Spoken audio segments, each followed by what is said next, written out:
Hello. We are justice. Welcome back to the Space Golem. Today we're going to find out what would have happened had the two Zabrak brothers been raised at the Jedi Temple. Before we begin this video, special thanks to our patrons, voice actors, and everyone else part of my team. Want a chance to win a free lightsaber in the next giveaway? Watch the end of the video. I'll tell you exactly how you can win.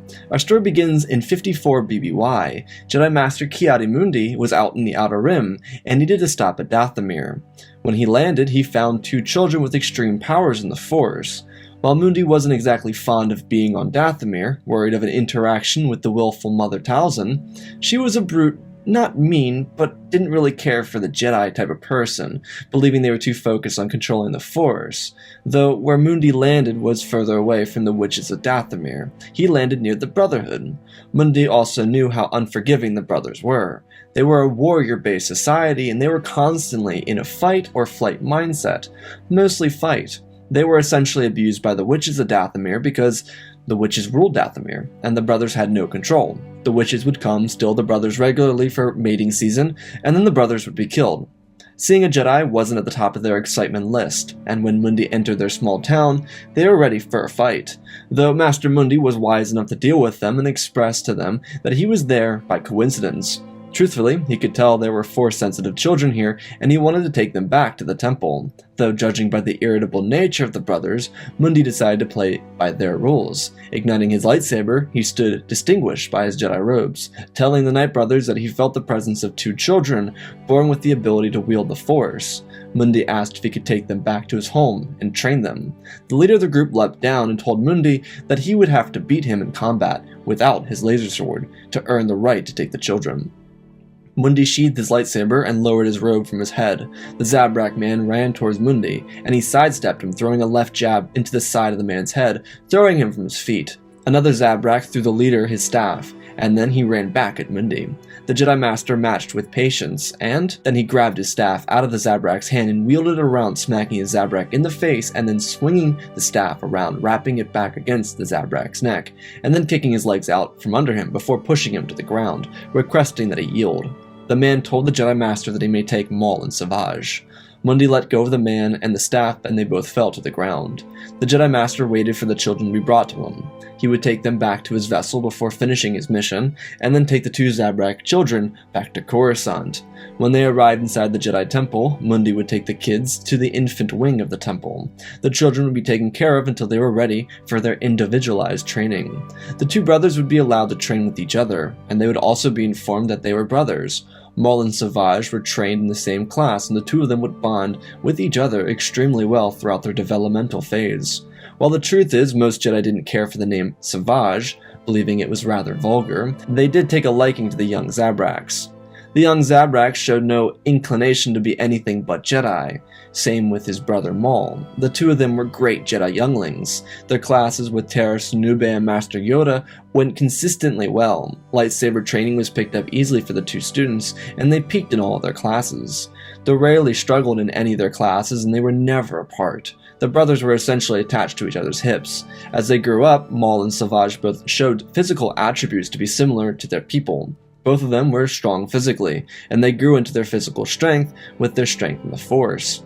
Instead of lives full of fear and misery, both Savage and Maul were able to respectfully grow into young Jedi with happiness, order, and patience. When the time came for the two brothers to become Padawans, they were suggested to be split up, though Jedi Master Ki-Adi-Mundi suggested that, while it was essentially against the rules, they should be trained as a duo. Mundi told the council that he foresaw the brothers gifting the Jedi importance in the future, and that it would be best be secured if the brothers were able to evolve together as students under a skilled Jedi Master.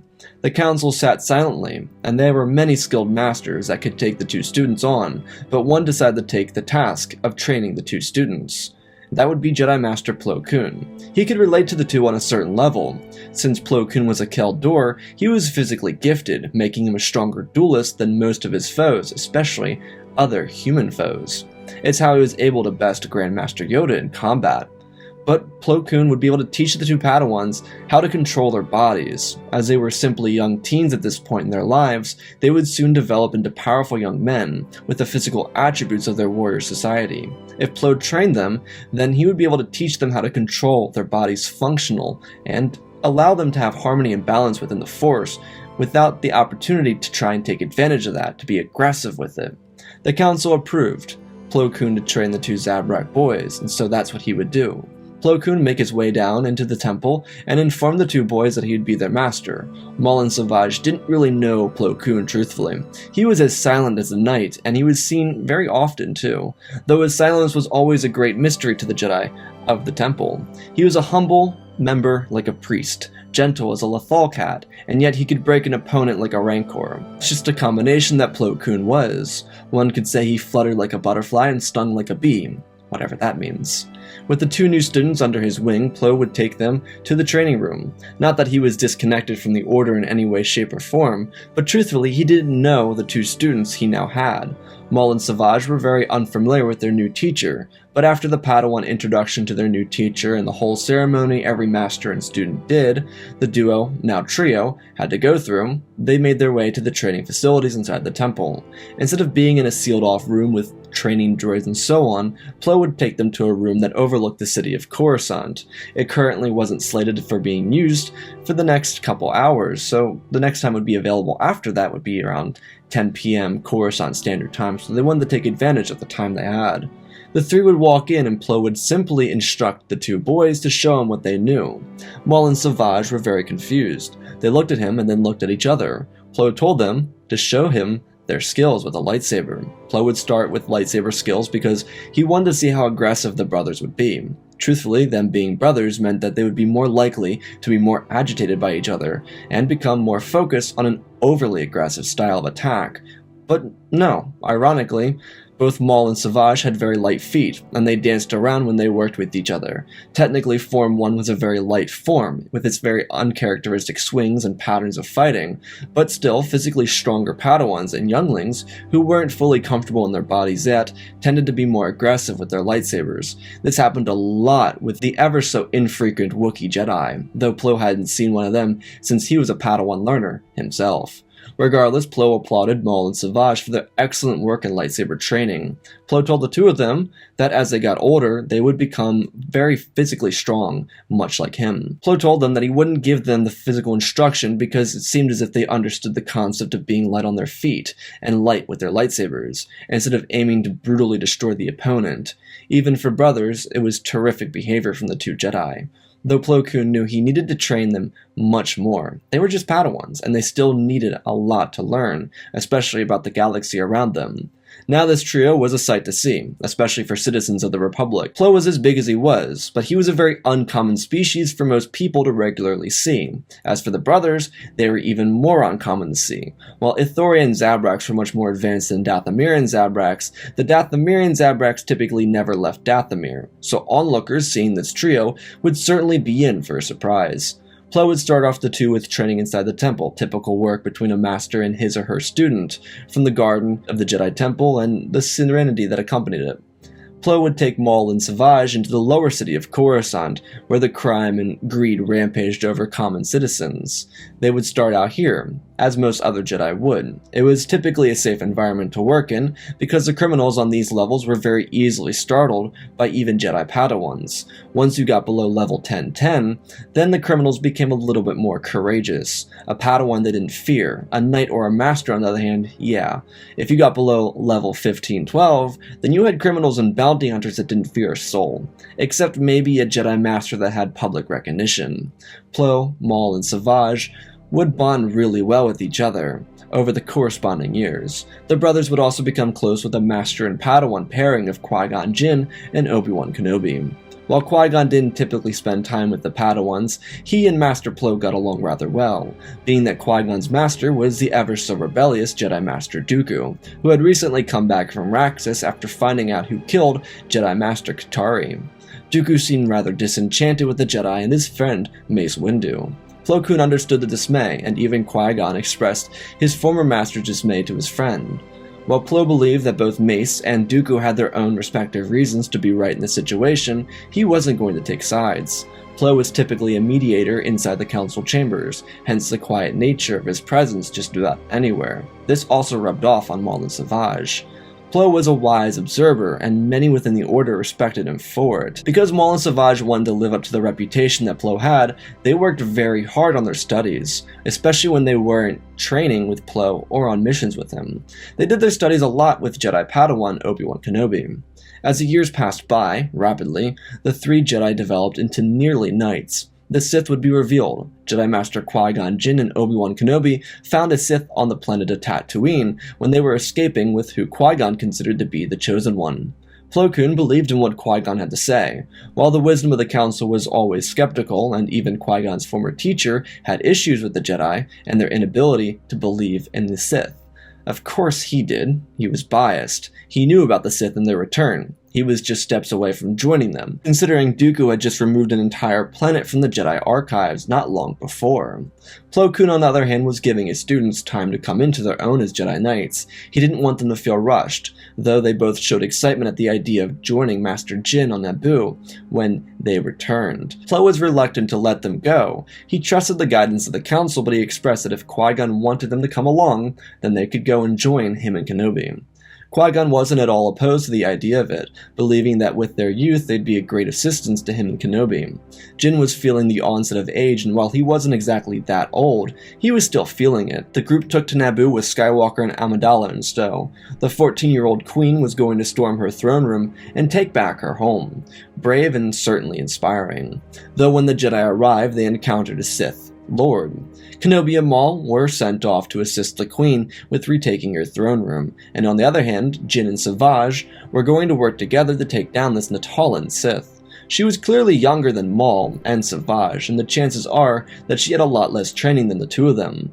Darth Arrows was her name, and she was eager to prove her worth to her teacher by killing off a Jedi Master and a Jedi Padawan. She was ruthlessly tortured by Sidious, and if she could claim this kill, then maybe she would find that right treatment that she believed she deserved. When both Jedi ignited their green lightsabers, it kinda registered that this was real, and not a figment of her imagination. Her excitement was through the roof, until the challenge saw itself in front of her. She was only 17 years old, and she was trained to fight Jedi, but this may have been more than she initially wanted, considering both Maul and Savage were 22 years old and just 3 years younger than Obi-Wan Kenobi. The two Jedi lunged forward and began to attack the Sith. She was very nimble and she leapt between the two of them, slashing at their blades. By this point, Maul and Savage had adopted the double-sided lightsaber staff, and they were incredibly skilled with it. Savage also took after Master Plo a little bit more than Maul did, being that Savage was built larger than Maul naturally, not in a hulking way, but very noticeably. The two Jedi turned around and focused on the Sith. Qui-Gon was gentle with this. He and Savage hadn't been together, and they rarely sparred with each other. Maybe it was a mistake, considering he and Maul had a much tighter bond with each other. Regardless, he had to live with the orders he gave, after having assured that Maul and Kenobi would be a good fit for each other considering their great friendship to take the throne room back. Savage stepped around, watching everything Jinn did, to make sure he didn't impede on Jinn's movements. Though it was kind of a standoff, Arrow stood back as she waited for the Jedi to make a move, to use their aggression against them, but it wasn't working in her favor, and her patience was also thinning out. She lunged forward at the younger Jedi, and Savage recoiled the swing, falling backwards, but using his long legs to fall back and kick her from behind, tossing her over him as he fell to the ground. Qui-Gon lunged forward to cover Savage, and as he did, Arrows caught her foot on a fuel wire that was sticking out of the ground in one of the remaining N1 starfighters in the hangar bay.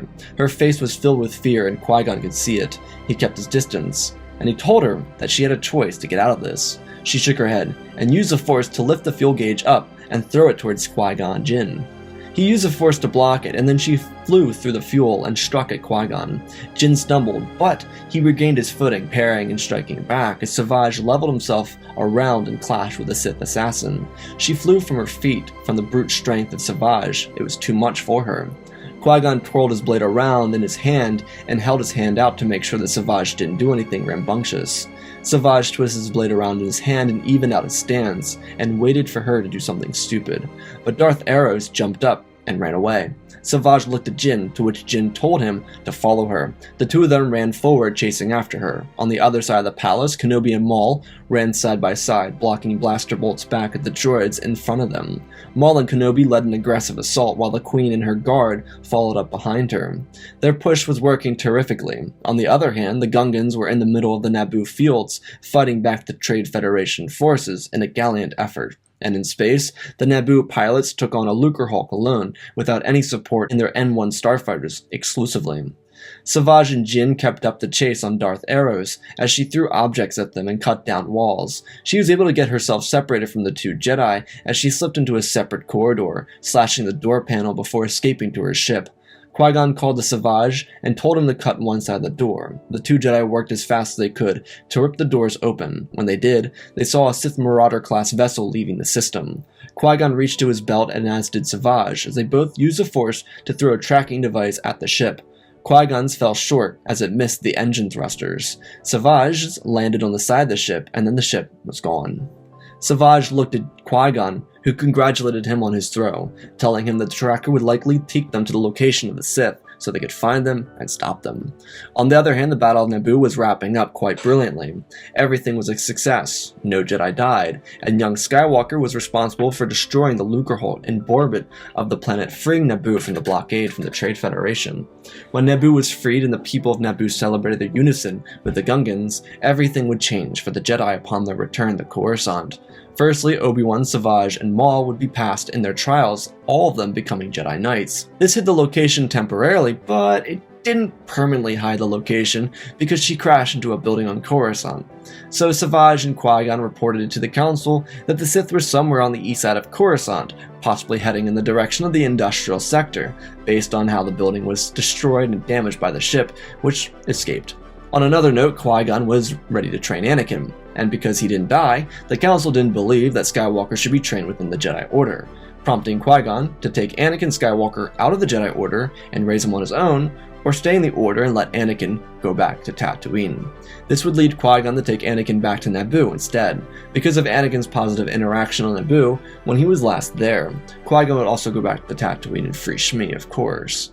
Thirdly, two of the Jedi Order's most well-known Jedi had disappeared. Master Yaddle stepped down from her seat on the High Council, and Master Dooku disappeared, not having been heard of. As Jedi Knights, it would be their first mission of Obi-Wan Kenobi, Maul, and Savage to go and discover where these Jedi went. If Yaddle and Dooku left the Order, then they would become members of the Lost 21, as it would be dubbed. If one of them died, then it would become known as the Lost 20. Truthfully, the Council was on edge, and Master Plo Koon was being sent with Ki-Adi-Mundi to the Outer Rim to take a double look for Jedi Master Sifo Dyas, who had gone missing a couple months beforehand. While the Council was very aware that the Sith were still around, their new perception of the galaxy was tense, especially with the newly elected Chancellor Palpatine and the Trade Federation's behavior after their blockade of Naboo.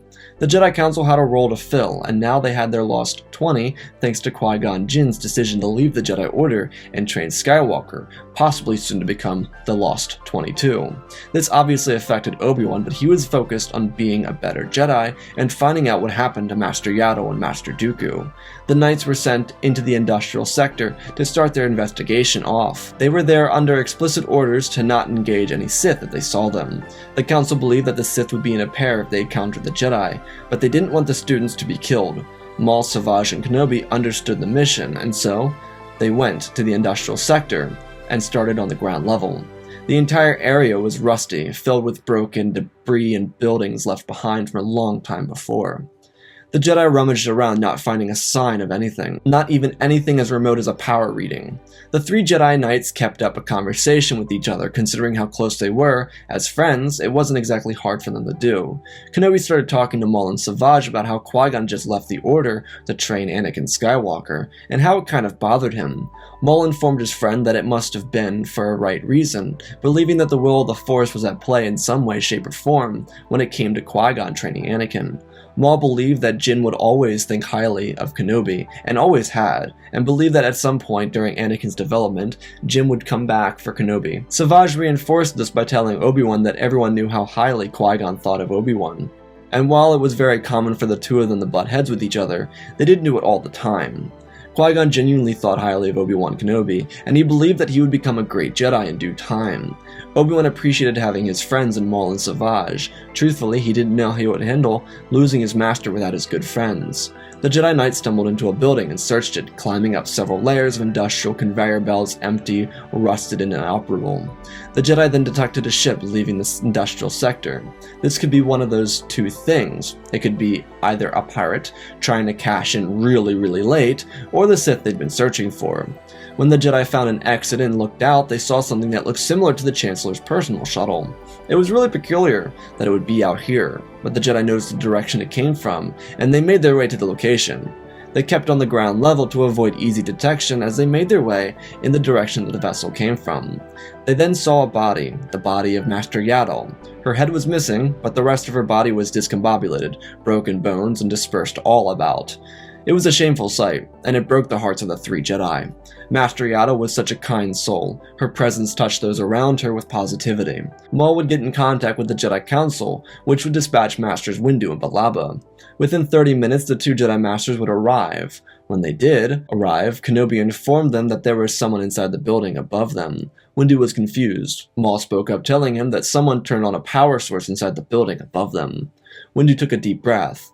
He didn't want to risk the Knights running into the Sith alone, so he told them to come with him, while they waited for Jedi reinforcements to arrive. When they got inside the building, they continued to search for the Sith, but found no signs of them. They searched everywhere, climbing each respective level. Luckily, most of the levels had already been raided, so it didn't take much time to see if there was anyone there with a power source on. By the time they got into the main hangar of the building, the rest of the Jedi were arriving. They found another vehicle from the Jedi Temple inside the building, when Master Yarael Puth and Master Yoda found Master Yaddle's head laying on the ground. The Jedi who came with Master Yoda ignited their lightsabers, just in time for Deppa and Windu to come around the corner, igniting their lightsabers assuming it was a Sith. It wasn't, and then they heard voices from the other hall. Windu looked at Kenobi, Maul, and Savage and told them to stay with the vehicles, to make sure no one got the idea to try and escape the building. The council members walked around the corner and they saw two figures, except one of those figures was familiar.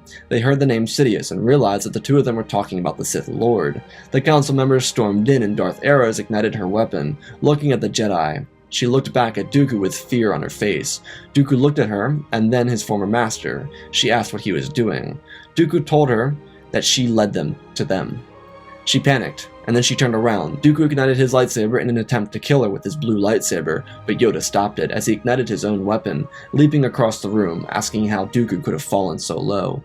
Dooku admitted that it was a Jedi who fell, not him. Windu was right behind Yoda, igniting his lightsaber and joining in. Deppa and Yarael stood together to make sure Aros didn't go anywhere, as Dooku tried to hold his own. Yarael saw Dooku make a move for an escape, and so he moved around Aros to fend off Dooku. Aros looked at Deppa. She didn't have her lightsaber ignited. She didn't want to fight. She knew she was stolen from her family and forced to become a Sith, but truthfully, she didn't want this life. Every opportunity to face the Jedi, she was filled with fear. The alternative of the Jedi was worse in her mind than Sidious. Deppa looked at Aros and knew she wasn't a threat. She moved around to fight Dooku. Aros saw her opportunity to run, and so she left the duel behind, and came tearing around the corner and ran into the three Jedi Knights, who all turned around and ignited their weapons. They noticed that she wasn't eager to fight, and so they lowered them ever so slightly. She threw a lightsaber forward and confessed she wanted out of this. It was going to be the death of everything, and she couldn't live with it. Savage asked what she meant, and she started to explain everything to them. In the other room, the four council members were able to beat down Dooku, and were able to force him to surrender. There was nothing he could do to beat the four Jedi Masters at the same time, nowhere to run, and he hadn't fully gotten into the dark side of the Force and he couldn't use that to his advantage. Dooku was placed in shackles only to look at the disappointed face of Master Yoda. In the next room, the Jedi had just learned of a plan, not in its full extent, but of a simplistic version. The Chancellor was a Sith Lord who was currently orchestrating a war so that he'd use to wipe out billions and kill the Jedi. The three Jedi were kind of motionless, not really knowing how to process what she had just said to them. Dooku was visibly aggravated when he heard the tail end of it, trying to use the Force to choke her, but he was stopped by Master Yarael Puth. The Jedi would take Dooku into custody, and they would also take Aros back to the temple. She'd be willing to return and explain everything she knew, just so that she could be safe from the Sith. She wanted no part in their plans or their aggressive need for galactic domination. She believed it was foolish behavior. While the secret of the Sith was exposed, Dooku was captured, and Eros was kinda captured, and the knowledge of who the Sith Lord was, the Jedi gathered up inside the council chambers and prepared for one final stand with the Sith. With Kenobi, Maul, and Savage guarding over Eros, and Dooku being frozen in carbonite and placed within the walls of the Jedi Temple to never be removed, there was one opponent left for the Jedi to deal with: Sidious. When they arrived at his residence, they surprised him, but he truthfully knew why they were there. While there may have been several council members, Sidious wouldn't go quietly, killing off a few of them before he was too godded himself. The Jedi would be able to identify Kamino and stop the cloning program before any of the clones could be fully created. Eris would join the Jedi, the place she should have been originally. On the other hand, Anakin would spend the rest of his life in happiness and in peace. His opportunity to fulfill his role as a chosen one would eventually come upon him, though after a life full of training, with the one true master he'd always meant to have, he found happiness. The three best friends, Kenobi, Maul, and Savage, would all eventually become Jedi Masters. At some point, Savage would decide to serve as a temple guard, and after an elongated period of time, both Maul and Obi-Wan, being as close as brothers as they could be, would join the ranks of the Jedi Council as Jedi Masters. And that, ladies and gentlemen, is our story. Again, special thanks to Benjamin Wells, Jonathan, Pimp Daddy, Bane, Icy Raptor, Apollo, Madman, Studios, Anakin003, Spencer Bird, and Flen Van Cease for supporting the channel. Hit 1,000 likes on this video. I don't know what's coming next, but it is. You want to see what if? Let me know below. I've got comments, but I don't do crossovers. Check out the Twitch community, Discord, and Patreon. Support me in other ways. You want to check out one of my other channels. Here are all the channels. Learn how to win a free lightsaber. Go down below. There's a doc. Click on the doc. Write your name on the doc. That's how you win. Hit that subscribe button. We're almost at 50,000 subscribers. We're literally like almost there. So let's do it. Let's do it. Let's just get it over with before I move. Come on, 50,000 subscribers in 3 weeks. We could do it easily. Easy. Let's do it. I want to give away those lightsabers. 3 lightsabers are on the line. You could win one of 3 lightsabers. So let's do it. Anyways, let's talk about the story. So, first things first, I'm going to talk about Eros real quick, the character that I made up for the story. First things first, she's not Maul. Okay, she is not Maul, and that's the purpose. The purpose is in canon, she's supposed to be a Jedi. Okay, this is a character I made up. Okay, in canon, she's supposed to be a Jedi. She's supposed to be probably kind of like Barriss in a way, not like blow up the temple kind of way, but like kind of in that very quiet, very modest, very well, peaceful way. And she's kind of forced into the Sith, and she doesn't really agree with it, which I thought would be interesting to add, because Sidious is going to find an assassin in some way, shape, or form to be his assassin in place of Maul, and that's where she comes in. She's meant to be the replacement for Maul, except she's not really with the Sith, and that's kind of the whole thing I wanted to do. I want to take a different approach to it, because I don't think we've ever had a Sith that didn't want to be a Sith, but she was kind of forced to be a Sith, and you can correct me if I'm wrong, I can't think of any other instance, but I thought that'd be interesting of her, like, going to fight the Jedi, kind of being like, okay, if I fight the Jedi, then Sidious will appreciate me. And then she like sees the Jedi and she's like, I don't want to fight the Jedi. They are going to kill me. And she has to kind of like have that choice. And so Eros is essentially the Jedi that never was. And that is the main point of her. Let me talk about Anakin for like a hot second. He isn't the main character. He's not the main focus. That's why he doesn't get any attention in this video. He's not the main character. The main character is in the title, Maul and Savage. The story is about Maul and Savage and how their influence changes the outcome of things. So Maul and Savage being trained by Plo, I'm going to explain why that makes sense. I kind of did in the story, but sometimes not everyone hears what I say in the story, so let me just rephrase. Plo Koon's a Kel Dor.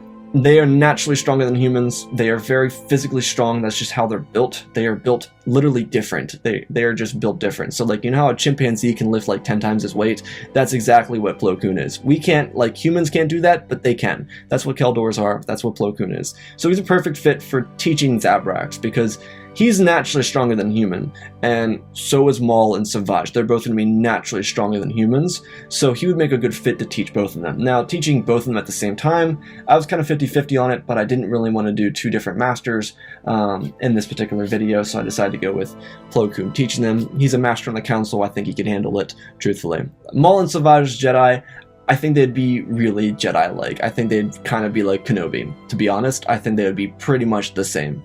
Being trained by Master Plo, he's a very humble dude, and I think he would come off on them. I think he would rub off on them in the right way.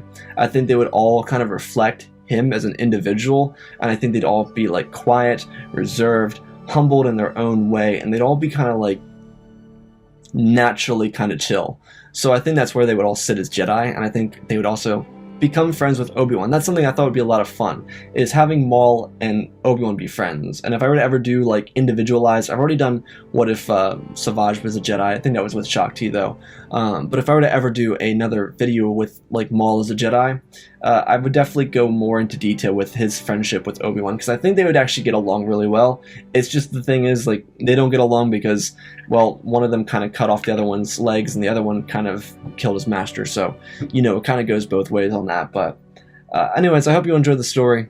This one was a fun one, a fun, interesting one. Earth Part 3 is coming out next. I know you guys are going to be asking for that soon, so that's coming out next on Saturday. So anyways, I love you all, spread the love, and always remember, my friends, may the Force be with you.